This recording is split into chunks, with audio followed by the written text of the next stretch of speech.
après. On va s'asseoir s'il vous plaît. J'aimerais de tout cœur vous bénir, vous saluer et vous encourager encore ce matin. J'apprécie beaucoup le respect de la traçabilité de l'histoire. Quand je viens ici chaque fois, je viens pour vous encourager, pour voir où est-ce que vous en êtes. Et j'apprécie les différentes étapes. Et jusqu'ici, Dieu vous a soutenu. Et je vous ai vu persévérant. Et j'apprécie la croissance manifeste, surtout spirituelle et individuelle. J'ai vu votre croissance individuellement. J'ai vu des personnes en train de croître en maturité. Et leur jugement, leur sagesse aujourd'hui fait preuve réellement de croissance. Et à chaque fois que je viens ici, je viens rendre grâce à Dieu, je viens saluer cela. J'aime ce qui vient d'être dit. Et s'il y a quelque chose à ajouter tout à l'heure, je voudrais te rassurer que tu es au bon endroit. Et respecte juste ce temps. Il est vrai qu'en ce moment, il y a une grâce de mutation. Donc, il faut vous préparer à shifter, à passer de l'autre bord, à devenir tout autre que ce que vous êtes individuellement et collectivement. Préparez-vous à tous égards parce que vous êtes, on ne va dire, nous sommes en train de lutter. Et Dieu, je crois, vous juge par sa grâce fidèle. Vous avez été trouvé fidèle dans les petites choses. Vous avez été vraiment fidèle dans les moindres choses. Et je disais à vos serviteurs hier de nous garder les photos et les photos de certaines personnes même ici. Et parce qu'il y aura un avant et un après et un avant. Et gardez-nous vos photos. J'aimerais vous voir d'ici quelques temps ce que vous avez été et ce que vous allez devenir dans les prochains jours. Donc, gardez-nous jalousement vos photos. Même cet endroit, je vois certaines sœurs, certains frères. J'espère que vous nous garderez leurs photos parce que d'ici là, dans très peu de temps, vous n'allez pas reconnaître certaines personnes, vous n'allez pas aussi vous reconnaître vous-même, et certains dans cette équipe ne vont pas vous reconnaître. Et que tu restes avec Dieu. En très peu de mots, je vais juste survoler et puis te dire de quoi il s'agit. Je te laisserai avec ça. Je t'encouragerai à rechercher ces clés, à les trouver dans la Bible, à les trouver dans la prière. Dieu bénit par des principes. En fait, je viens d'entendre un des principes que Dieu utilisera pour t'accorder une prolongation de grâce, une prolongation de paix. Ce que tu viens d'écouter dans Galates 6, ne prends pas ça comme une lettre morte, mais il y a de la vie dans ce que tu viens d'entendre. Faites le bien envers tous et surtout, ça veut dire particulièrement.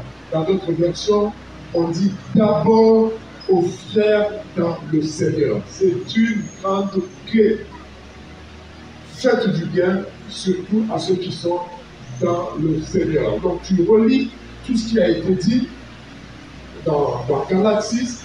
Je veux t'en ajouter d'autres clés. Vous savez, dans la Bible, il y a des gens qui ont expérimenté la grâce d'une visitation de prolongement, de prolongation. Je te laisserai méditer ou relire les histoires que tu connais dans la Bible. Une personne comme Tabitha qui était déjà morte, mais tu sais que Dieu lui a accordé, n'est-ce pas, une prolongation de vie alors qu'elle était déjà prête à être enterrée, mais à cause de ses biens, il a bénéficié d'une prolongation de vie, une prolongation d'espérance de vie. Pourquoi? Parce qu'elle a utilisé peut-être qu'elle ne le savait pas, mais toi tu sais.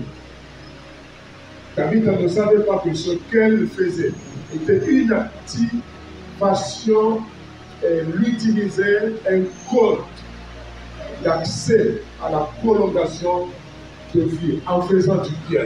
Les choses qui ont été écrites l'ont été pour notre instruction. Donc, toi, tu es instruit aujourd'hui. Et quand tu fais comme David, là où tu es limité, Dieu peut prolonger ta vie. Relis maintenant la Bible. Tu verras qu'il y a plusieurs clés. Le temps nous manquerait de parler de la veuve de Sarepta qui était arrivée à la fin. Quand il y a prolongation, ça veut dire que le temps imparti au jeu ou à une vie est arrivé à sa consommation. Donc quand il y a prolongation, ça veut dire qu'il y a une addition, il y a un ajout. Donc deux fois, quand nous sommes arrivés à la fin, il n'y a plus d'espérance, il n'y a plus rien. Donc notre temps est compté.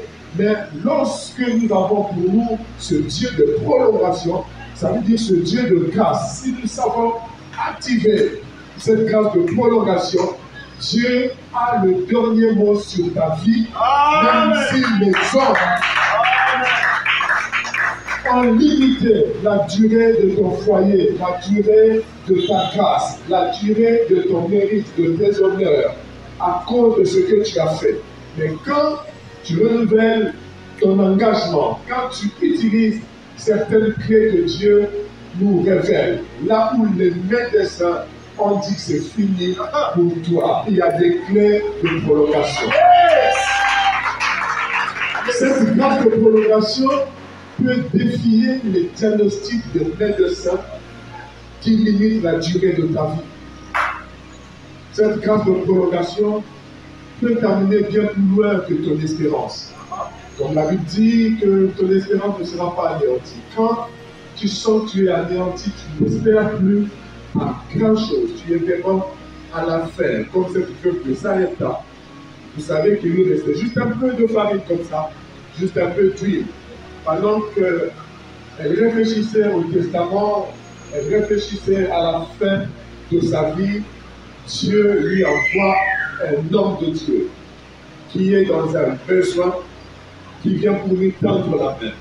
Des fois, Dieu te tend la main par ses serviteurs. Et si tu es distrait, tu vas commencer à raisonner comme cette femme samaritaine. Et vous connaissez l'histoire, Jésus lui a dit, si tu savais qui est en train de te dire donne, c'est toi qui comprendrais que tu es dans le besoin. C'est toi qui demanderais. Des fois, Dieu nous met comme si nous étions en position de force. En réalité, nous sommes en position de faiblesse. Dieu vient demander, Dieu vient avec un besoin de l'Église, un besoin de son serviteur. C'est comme si c'est Dieu qui demandait. Mais c'est une clé que Dieu est en train de te donner parce qu'il sait qu'on donnera à celui qui donne. Et Dieu te donne la capacité de donner parce que quand tu donnes, tu utilises une clé afin que tu reçoives. Enfin, si tu es distrait, tu passeras à côté. Cette femme de Sarepta pouvait dire, moi j'ai faim, je préfère mourir rassasié que vivre affamé. Mais elle a pris le risque de prendre ce qu'il avait. C'était une clé que Dieu lui donnait, une opportunité de prolonger sa vie. Des fois, tu ne sais pas que tu peux vivre un prolongement dans tes affaires, un prolongement de ton contrat au travail, juste par un acte. Ça peut être une révélation envers une veuve. Ça peut être soutenir son œuvre.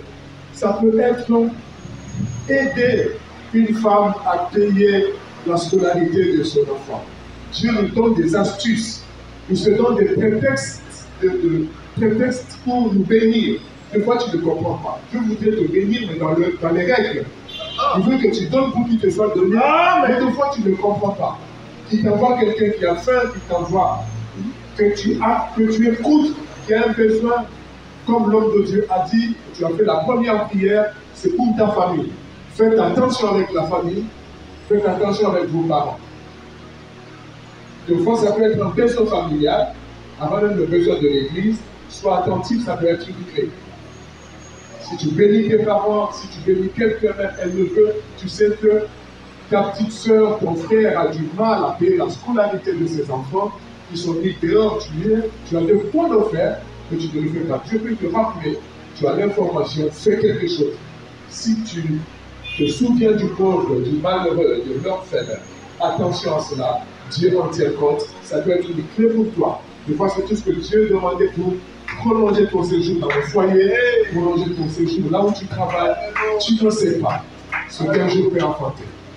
Il y a plusieurs clés que Dieu voudra mettre dans tes mains pour être béni, pour prolonger des choses. Ça peut être dans le domaine de la santé, ça peut être dans ton foyer, ça peut être même dans le ministère. Il faut juste faire très très attention. Tu vas vivre, quoi qu'il en soit. Cette année, cette grâce de prolongation est sur nous. Beaucoup de gens vont forcément l'expérimenter. Vous en faites pas, vous allez expérimenter cela. Quand tu te sentiras limité, certains, ça sera en donnant comme ça, c'est pas seulement de l'argent, c'est pas seulement à l'église. Nous dans le besoin sur votre chemin. Dans ce verset de Galates 6, il a été souligné. Chaque fois que vous le pouvez, chaque fois que vous en avez la possibilité, on a lu entre deux versets. Et ça veut dire, quand tu sais que tu peux le faire, fais-le. Quand Dieu t'a donné de quoi le faire, fais-le. Pour tes parents, même pour les voisins du quartier, faites très attention. Comme tu es en train d'écouter ces choses, Dieu est en train de te parler. S'il permet que je le dise, ça veut dire qu'il va passer par là dans la vie de plusieurs personnes. Aidez les gens qui sont autour de vous. Tu as remarqué une femme qui va au coin de ta rue. Elle peine avec ses arachides, tu ne sais pas qu'est-ce qu'elle vend, tu sais. Apprends à t'arrêter ou à tout lui racheter ou à augmenter son capital. Dieu regardera cela. Ne laissez plus passer ces occasions. Ça peut être déterminant pour une prolongation, pour le prolongement de la paix et de la grâce dans ta vie, dans ton foyer et ta vie. N'oubliez pas, Dieu bénit selon les principes. Quand vous rencontrez un vrai homme de Dieu quelque part, dans cette église ou ailleurs, dans un autre pays, si Dieu vous révèle que c'est un serviteur de Dieu, profitez, bénissez sa vie, prenez son sac, servez-le, apportez-lui une bouteille de jus, tout ce que vous pouvez faire, faites-le. Soyez très sensibles. Comme tu entends ces choses, ça veut dire que Dieu veut passer par là pour t'accorder une grande prolongation. Et il va le faire parce qu'il honore la parole de ses serviteurs. Il va le faire, ne vous en faites pas. C'est juste une grâce. Alors, quand tu liras désormais la Bible, n'oublie pas de souligner, de noter désormais. Dieu passera par plusieurs choses, par la sagesse. Pourquoi je pense à Abigail depuis hier. Pendant que je prie avec les hommes de Dieu sur la fin de notre temps de partage et d'instruction, je me suis entendu en train de prier sur Abigail. Vous savez que cette femme a eu la sagesse et l'humilité, alors que sa famille, son foyer était sous un décret d'élimination. David avait décidé d'éliminer cette famille, de tuer son mari et d'en finir avec toute la famille de cet homme Nabal. Mais cette femme a eu juste la sagesse d'aller s'agenouiller devant l'homme de Dieu, devant David, à cause de son humilité, à cause de sa sagesse. La vie de son mari a été prolongée à cause de cette femme. Quelle sagesse elle a eue. Bien que sa façon de parler et de s'humilier, son esprit de repentance et d'humilité avait suivi pour que toute une famille bénéficie de cette prolongation de vie. Parce que leur sort était déjà arrêté. Ils étaient destinés à la mort. Leur histoire s'arrêtait là, mais à cause d'elle. Tu peux multiplier les histoires, ne t'en manquerait de parler de Esther, alors que le décret royal était déjà établi, que toute une race d'Israël devait être décimée en ce moment-là. Elle était dans la distraction. Mais heureusement qu'il y a eu une marque de chien dans sa vie. Pour elle, avec insistance, elle s'est réveillée. Elle a dit, je verrai le roi malgré la loi. Elle a bravé la loi. Elle est entrée dans le jeûne et dans la prière. Grâce à Esther, tout un peuple a expérimenté une prolongation, alors qu'en réalité, leur vie était déjà arrêtée par une décision royale. Donc, je suis venu en réalité pour vous encourager. Pour vous encourager non seulement à ce niveau de parcours où vous êtes, et vous encourager dans ce qui vous reste à parcourir, et laisser sur vous cette grâce et cette onction de prolongation sur vos vies, et vous encourager à rechercher des clés, à saisir des opportunités comme nous en avons là, et vous continuerez à en avoir. Là, nous avons conforme, vous le savez très bien, et voilà une autre opportunité, une autre clé pour plusieurs d'entre vous, et pour tout le monde, j'aimerais dire, pour tout le monde, d'expérimenter cette même grâce. Voilà un verset qui n'a rien à voir peut-être tout de suite avec ceci, comme ça me vient à l'esprit, je fais comme si je revenais en arrière, parce que j'ai parlé de vos parents. C'est comme si le Saint-Esprit voulait me rattraper. Quand c'est comme ça, ça veut dire que dans la salle, il doit y avoir quelqu'un comme ça, qui est concerné par ça. C'est pourquoi je fais un break, je reviens pour parler des parents. En Exode 20, les jours se prolongent dans le pays de l'Éternel, dont Dieu te donne. Amen. Ça paraît simple, hein, ok? C'est comme si tout le monde connaît, nous donnons ton père et ta mère, mais tu ne sais pas ce que ça signifie ce matin. Tu ne sais pas ce que cela peut faire dans ta vie si tu décides de le faire un peu plus que tu fais d'habitude. Si Dieu te le dit ce matin, comme ça, et ça dépend par qui aussi Dieu a envie de te le dire, alors fais très attention parce qu'il y a une clé de prolongement de ta vie là-dedans. Si tu sais honorer ton père et ta mère, Dieu met là-dedans une grâce de prolongation. C'est alors que tu prolongeras ta vie, tes jours dans le pays. Si tu veux, avec un peu d'esprit de révélation, tu comprendras que le pays ici, ce n'est pas seulement un pays géographique. Ça peut être un pays professionnel, un pays conjugal, ça peut être un pays spirituel, ça peut être un pays prophétique, ça peut être une bénédiction que Dieu te donne. C'est un pays où tu dois régner, où tu dois être établi. Ce pays, ça peut être un temps de grâce que Dieu te donne.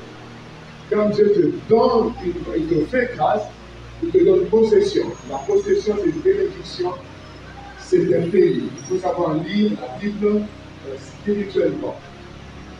Je ne sais pas ce que, mais la longévité, le prolongement, dans ce que Dieu te donne, ça peut être un foyer pour rester dans ce pays-là du mariage, qui est une possession pour toi, au nom des parents. Dans tous les cas, la Bible dit que le mariage doit honorer de tous. C'est d'abord une affaire de parents.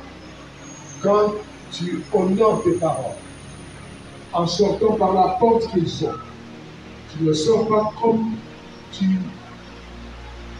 quand tu vas sortir, tout le monde dans ta famille ou dans ton quartier ou dans cette vie, il y a quelque chose de tout ça, tu vas juste comme ça.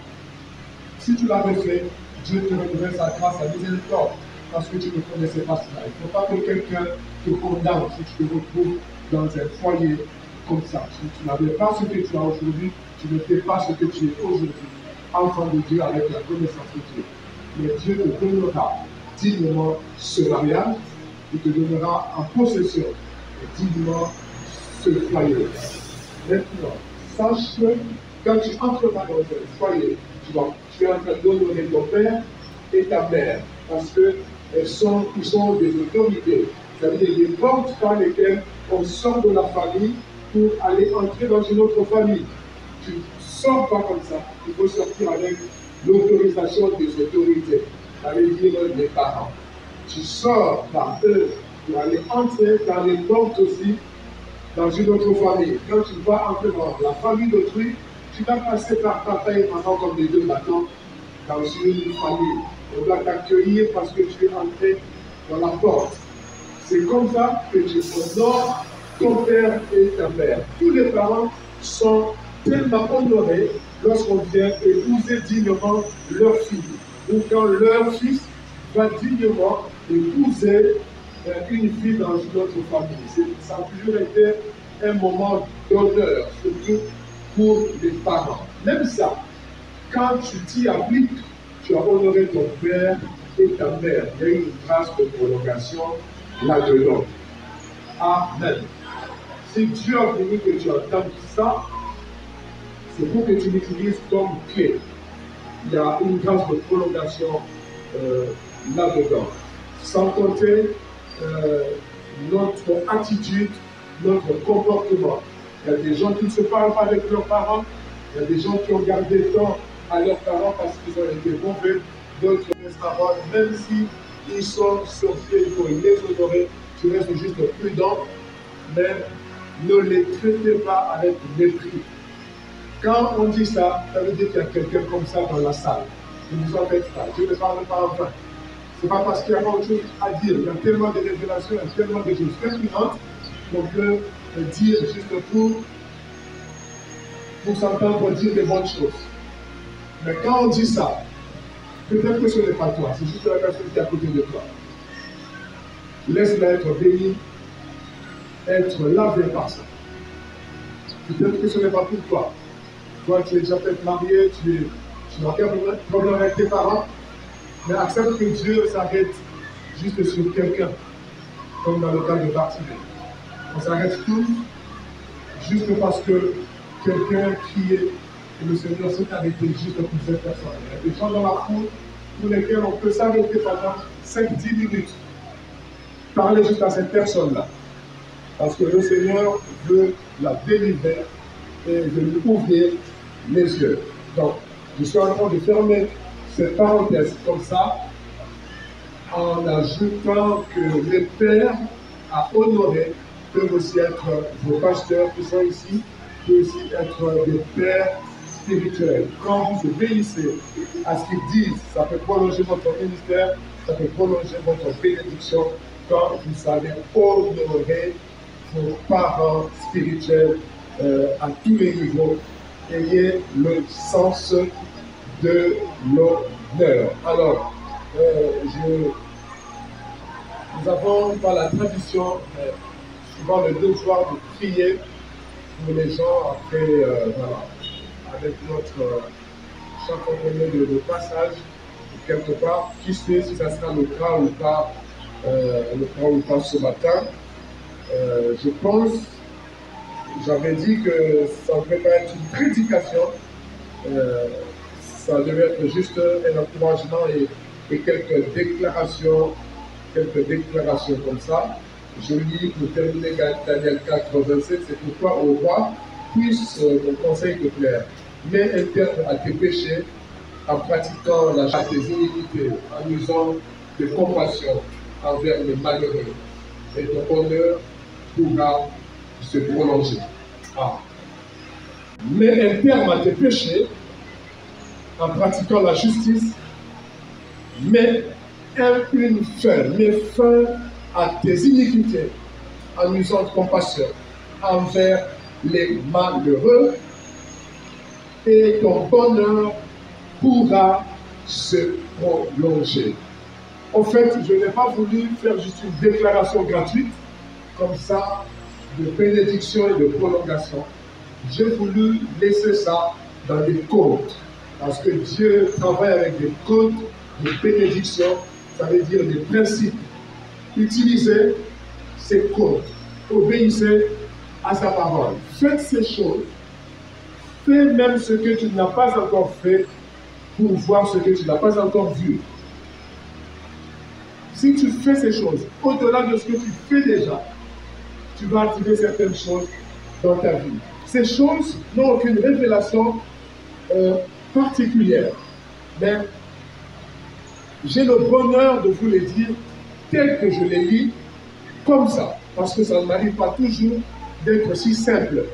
C'est une grâce de prêcher simplement comme le pasteur Hubert. Voilà, il est vraiment à la portée de tout le monde, facile à comprendre. Mais nous, on n'a pas une langue retournée comme ça. Il y a trop de subtilité, enfin, il y a trop de...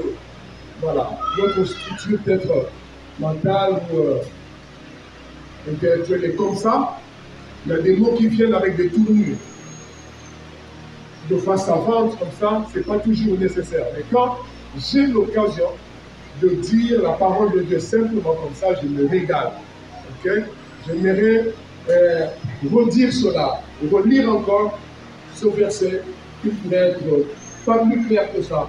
C'est pourquoi, ô roi, toi qui es destiné à régner, puisse écouter mon conseil, que mon conseil te plaise ce matin. Mets un terme à tes péchés. Amen. C'est comme quand l'Église dit Amen, après une parole impopulaire comme ça. Mets une fin à tes péchés, dis Amen. Amen. Mets une fin à tes péchés en pratiquant la justice. Mets une fin à tes iniquités. Ce que tu fais en cachette qui ne plaît pas Dieu. Et use de compassion envers les malheureux. Tu sais, toi, après, tu vivras un prolongement de ton bonheur. Parce qu'il y a des gens dont le bonheur ne dure pas longtemps. Vous savez ça? Il y a des gens dont la guérison ne dure pas longtemps. Il y a des gens, des femmes dont la vie conjugale ne dure pas longtemps. Il y a des malédictions de foi dans la vie de certaines familles. Elle entre au foyer, mais ce n'est pas trop longtemps. Ils ne mettent pas long feu, ni au travail, ni dans un succès. Dès que tu as un peu d'argent, ça ne met pas long feu. On a déjà vu ça ici, dans la deuxième dimension de la grâce de Dieu, du plan de Dieu qui est la longueur. Donc il y a des gens qui ne vivent pas longtemps dans leur famille. La paix ne dure pas longtemps. La guérison, un coup tu es malade, un coup tu retombes. Donc tu ne restes jamais longtemps en bonne santé. Tu retombes tout le temps. Ton bonheur ne dure pas longtemps. Tes promotions ne durent pas longtemps. Ta consécration, ta sanctification ne dure pas longtemps de toi. Donc Dieu peut t'accorder cette grâce de prolongation. Donc Dieu peut te prolonger tes forces, ton bonheur, ta vie de sainteté. Tu peux rester aussi longtemps possible dans la sanctification. Je te donne comme ça, en passant plusieurs domaines d'application de cette révélation. Tu vas l'appliquer dans ta santé, dans ton travail, dans ta vie de bénédiction, partout où tu es, dans ta croissance, dans tous les domaines où la grâce de Dieu doit arriver sur ta vie. Tu dois garder cela longtemps. Tu dois refuser l'esprit de Madian dans ta vie. Quand tu as quelque chose, Madian vient pour arracher cela. Tu célèbres la moisson juste pour un peu de temps. Mais de toutes ces choses qu'on vient de dire, la parole que tu viens d'écouter par son serviteur tout à l'heure, alors je prends la parole. Ça constitue des clés qui vont t'accorder de la prolongation, qui peuvent faire durer longtemps la grâce de Dieu sur sa vie, qui peuvent te faire vivre longtemps si tu obéis. Pourquoi? Parce que pendant que je parle, j'ai senti qu'il y a des gens dont le bonheur ne reste pas longtemps, dont la bonne santé ne dure pas longtemps. Il y a des choses que tu vas faire, il y a d'autres, pour d'autres, Dieu te fera juste de la grâce, par la prière. Au fait, si dans ton cœur, tu as pris la résolution pour obéir, si c'est avec, tu obéiras par les dons dont l'Église a besoin et tout, Je vais te donner un secret. Dieu regarde au cœur. Ok? Dieu va regarder au cœur. Écoute-moi bien. Pendant que Abraham sacrifiait Isaac là, Dieu avait vu dans le cœur, dans l'esprit d'Abraham, que Abraham avait déjà donné Isaac. En fait, Isaac était déjà mort. Dieu regarde à l'intention et à la décision de l'esprit, à la résolution. Même si tu n'as pas de quoi donner, quand Dieu voit que tu as décidé de donner, tu n'as pas encore eu l'occasion d'obéir, mais Dieu a vu que tu as résolu obéir. Tu as pris l'engagement ce matin à soutenir les pauvres, à aider les malheureux, à être sensible à l'œuvre du Seigneur. Tu as pris juste l'engagement de le faire. En réalité, je vais te dire que tu l'as déjà fait. Tu l'as déjà fait. Dieu a vu que tu as fait. Parce que comme dans la loi, les hommes de loi nous confirmeront que l'intention est punissable en justice, n'est-ce pas, dans la loi. Si on découvre, si on lit en toi, si on perçoit, on a des preuves que tu as eu l'intention de tuer, l'intention de voler, c'est aussi condamnable de l'acte. De la même manière, l'intention de faire du bien, l'intention de donner à Dieu. Quand tu as l'intention dans ton cœur, si l'intention de faire du mal est condamnable, l'intention de faire du bien est guérissable. Aie au moins l'intention déjà, l'engagement, la résolution d'être sensible, d'obéir à ce que tu viens de dire ce matin. Même quand tu n'as pas encore quelque chose, ou tu n'as pas encore l'opportunité de le faire, prie dans ton cœur pendant ce moment. Dis à Dieu que tu as pris l'engagement de faire du bien, de pratiquer l'amour, la justice, toutes ces choses dont nous venons de parler ce matin. Et Dieu te bénira déjà à cause de l'intention. Quand tu auras l'occasion de le faire, sois intègre. Ça veut dire, quand tu es intègre, intégrité, ça veut dire unité, harmonie entre la pensée, de l'intention et l'acte. C'est ça quelqu'un qui est intègre. Donc quelqu'un qui est uni, intégrité c'est comme l'unité entre ton esprit, ta pensée, tes paroles, ton attitude et puis enfin les actes. Accomplis ce que tu décides ce matin. D'être un donateur, d'être un faiseur de bien. Alors je veux que, si ce n'est pas très tôt de vous demander de vous tout à l'heure, je prie au nom de Jésus, Père, comme tu nous demandes de le faire. Que tes regards soient comme jamais sur ceci. Je prie pour eux ici, mais pas seulement pour ici, pour bien ailleurs et partout où ils seront. Je prie pour eux non seulement pour maintenant, mais pour bien plus loin dans le temps, pour les années à venir. Que cette grâce de prolongation, que cette grâce qui s'attache à leur obéissance, à la réponse à ton appel,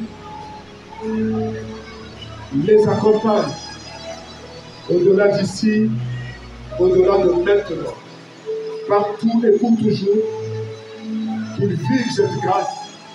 Quand ils seront arrivés à la fin, qu'ils voient le bonheur se prolonger, puisqu'ils ont obéi d'apporter de l'eau dans les vases, qu'ils voient ceci se transformer en vin,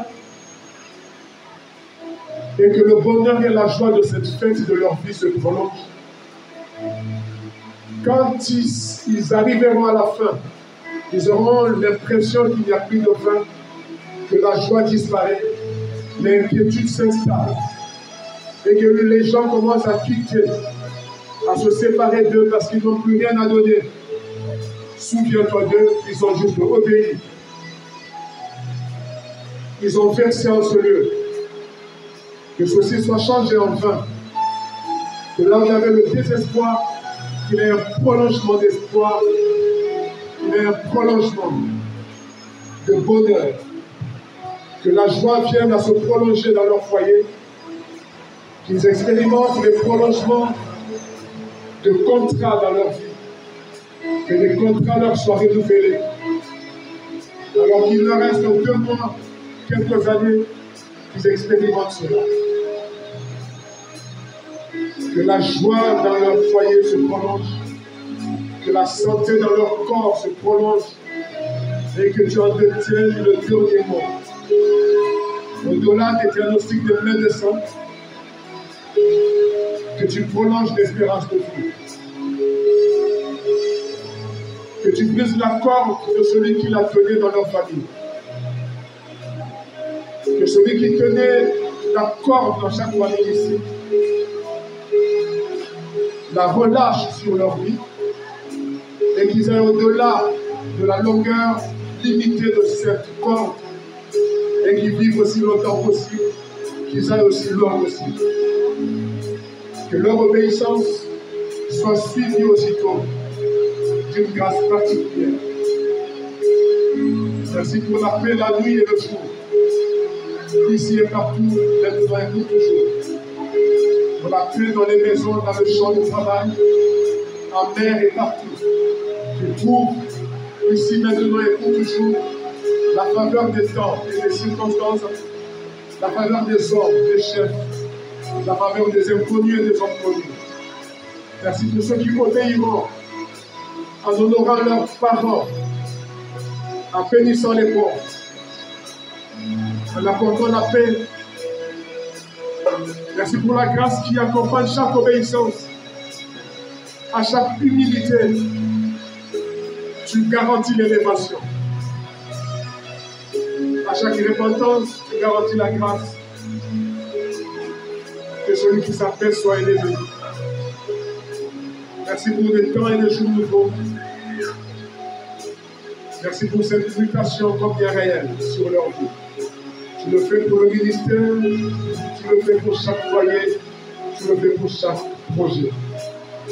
Je salue avec eux des jours nouveaux. Je salue sur leur vie avec eux un temps nouveau.